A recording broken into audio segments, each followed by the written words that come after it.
This is my spa area. As you can see from the before photos, this was just a swampy, muddy kind of storage utility area that had no purpose. So I was trying to figure out a way, how do I make this feel cozy? How do I make it feel warm? How do I kind of make it not feel like an afterthought in the yard? Because it is my yard, I actually overthink everything. A lot of times when I'm with a client and we're doing a design for their yard, it's easy for me to say, okay, what do you guys like? Show me pictures of what inspires you. I've seen so many different yards that it's hard for me to nail down exactly what I want this space to look like. I wanted this space to feel big, but also cozy. We have this view right here.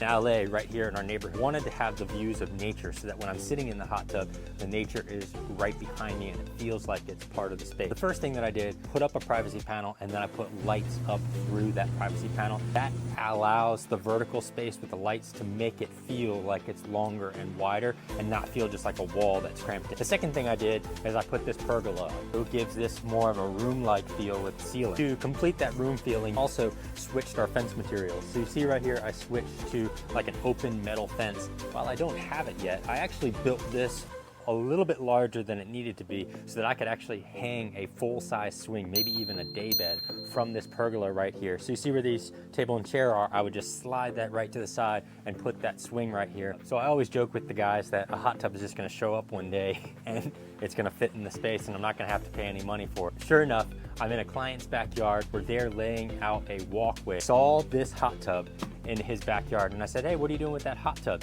He said, well, I just moved into the house. I don't want it. Is that something you would want? And I said, absolutely. Didn't cost me anything. We traded work for it, and now it is sitting right here. This is a Northern Lights hot tub. It's a cedar hot tub, so it's got a bench built into here, and it's got a filter pack on the back side. It uses a mineral system to keep the water clear and clean, so you don't have to use as much chemicals. Now, last thing that I really like is the lighting. So you see these puck lights right in here? The lighting really makes a difference. This whole area just feels super cozy because the light is soft. It's not like a light that's super bright and in your eyes. It's a light that kind of just fills the whole area and just makes it feel warm and cozy. Bring out my cigar or glass of bourbon or even a glass of wine, and my wife and I just kind of hang out here on the side yard and enjoy the stars, enjoy the quiet after the kids have gone to bed. This is one of my favorite spots. The pergola makes it feel like it's a room. The fencing and the paneling make it feel kind of cozy, but also give me some privacy. And then the lighting at night really is what brings it that warmth and makes the space complete. Thanks for following along. Give me a comment what you guys think about this outdoor space. I'll see you on the next one.